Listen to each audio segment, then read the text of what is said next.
Oke, pernah nggak sih Anda merasa energi kayak terkuras gitu ya? Cuma gara-gara rentetan gangguan kecil sepanjang hari. Bukan yang masalah besar banget gitu, tapi cukup bikin semangat jadi agak kendor lah. Nah, hari ini kita mau coba kupas tuntas soal membangun ketahanan atau resiliensi. Tapi fokusnya khusus buat ngadepin tantangan-tantangan biasa ini. Sumber kita kali ini dari Harvard Business Review, ada beberapa artikel dan riset soal resiliensi praktis, terus mindfulness, sama gimana sih otak kita bekerja ngadepin ini semua. Iya, tepat banget. Jadi, misi kita bareng-bareng nih, gimana caranya nemuin strategi praktis yang bisa langsung Anda terapkan gitu, biar lebih tangguh pas ngadepin ya kemunduran kecil, gangguan sehari-hari. Intinya, resiliensi buat kita semualah, bukan cuma pas lagi krisis gede aja. Mari kita coba bedah bareng ya. Oke, siap. Nah, penting nih kayaknya bedain dulu ya. Ada kan strategi buat bangkit dari katakanlah kegagalan besar gitu. Misalnya, nantang pikiran negatif kita sendiri. Tapi, sumber-sumber yang kita pegang ini lebih nekenin cara lain. Cara buat pulih dari akumulasi stres harian. Jadi fokus kita di sini ya, yang kedua ini, gimana caranya melatih ulang otak kita biar lebih membal gitu, lebih lentur, ngadepin gangguan kecil yang numpuk. Bener banget. Dan sains sendiri ngasih dasar yang kuat loh buat gagasan melatih otak ini. Jadi ada kaitan yang menarik gitu antara pola aktivitas di area otak depan kita, namanya prefrontal cortex. Nah ini kan penting buat ngatur emosi, perencanaan gitu ya. Ada beda nih antara aktivitas di sisi kiri dan kanan. Riset nunjukin kalau aktivitasnya cenderung lebih tinggi di sisi kanan, itu seringnya berkaitan sama mood negatif. Atau butuh waktu lebih lama buat pulih dari stres. Sebaliknya, kalau cenderung lebih kuat di kiri, nah itu biasanya pemulihannya lebih cepat, moodnya juga lebih positif. Wah, menarik itu. Berarti apa ini artinya orang yang dari sananya aktivitas otaknya lebih kanan jadi lebih susah gitu buat resilient? Atau ini bisa diubah? Nah, ini dia kabar baiknya. Ternyata bisa diubah.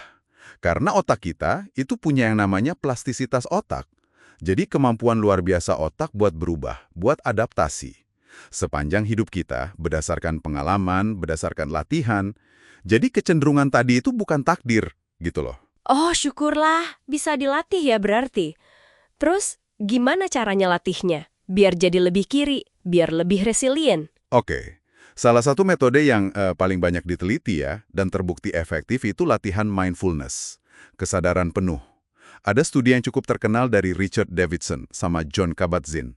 Mereka neliti karyawan di startup bioteknologi, kan tekanannya tinggi tuh. Nah, mereka yang rutin latihan mindfulness, kira-kira ya 30 menitan sehari selama 8 minggu, itu nunjukin pergeseran aktivitas otak. Dari pola yang gampang stres, yang dominan kanan tadi, ke pola yang lebih resilient, lebih ke kiri. Ini bukti nyata banget kalau respon stres itu bisa dibentuk ulang. Oke. Praktiknya sendiri gimana tuh? Apa rumit latihannya? Sebenarnya intinya cukup simpel sih. Melatih perhatian kita. Bisa mulai dengan fokus ke sensasi fisik pas kita napas, rasain aja udaranya masuk, keluar. Nanti kalau pikiran kemana-mana, dan itu pasti kejadian kok, wajar. Tugas kita cuma nyadarin aja. Oh, lagi mikir ini. Tanpa ngejudge diri sendiri, terus pelan-pelan balikin lagi perhatiannya ke napas. Nah, setiap kali kita ngelakuin itu, sebenarnya kita lagi ngelatih otot mental kita. Oh, jadi kayak latihan fokus sama sadar gitu ya. Selain buat melatih otak jadi lebih resilient, ada manfaat lain nggak sih dari mindfulness ini? Khususnya buat stres sehari-hari ini? Ada banget. Mindfulness itu juga bantu kita ngembangin perspektif yang lebih seimbang.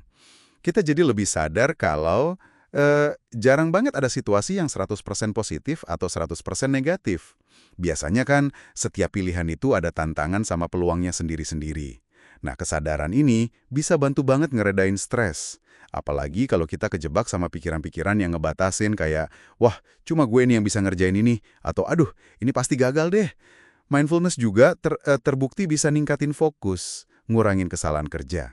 Ngomongin soal ngolah pikiran sama perasaan nih, sumber kita juga nyebut soal kelincahan emosional atau emotional agility. Apa tuh kaitannya? Nah, itu nyambung banget. Kelincahan emosional itu Bukan berarti kita jadi nggak punya emosi negatif ya, malah sebaliknya. Artinya kita mampu menyadari, mengakui adanya pikiran atau perasaan sulit, marah, cemas, kecewa, tapi nggak terus dikendalikan sama perasaan itu. Pemimpin yang efektif misalnya, mereka nggak ngabaikan emosi sulit ini, tapi mereka pakai itu sebagai data, sebagai informasi penting. Terus mereka milih bertindak sesuai sama nilai-nilai yang mereka pegang, bukan cuma reaktif aja ngikutin emosi sesaat. Oke, oke. Jadi emosi itu kayak sinyal ya, bukan badai yang nyeret kita. Ini ngarah ke poin penting lain nih dari sumber kita. Resiliensi itu ternyata bukan cuma soal bertahan doang. Betul sekali. Ini sering salah kaprah nih. Banyak yang mikir resiliensi itu pokoknya kuat-kuatin diri biar nggak tumbang. Padahal riset, kayak yang diangkat sama Sean Echor dan Michelle Gillen, itu justru nekenin kalau resiliensi yang sebenarnya itu sangat bergantung sama gimana kita mengisi ulang energi kita secara strategis. Wah, jadi pemulihan sama pentingnya dong ya dengan ketahanan itu sendiri? Persis. Jadi misal kita berhenti ngerjain tugas berat nih, tutup laptop, nggak balas email lagi, itu nggak otomatis bikin otak kita pulih kalau pikiran kita masih lari aja, masih mikirin hal-hal yang bikin stres. Entah itu berita negatif, atau konflik sama orang, atau rencana renovasi rumah yang bikin pusing gitu kan.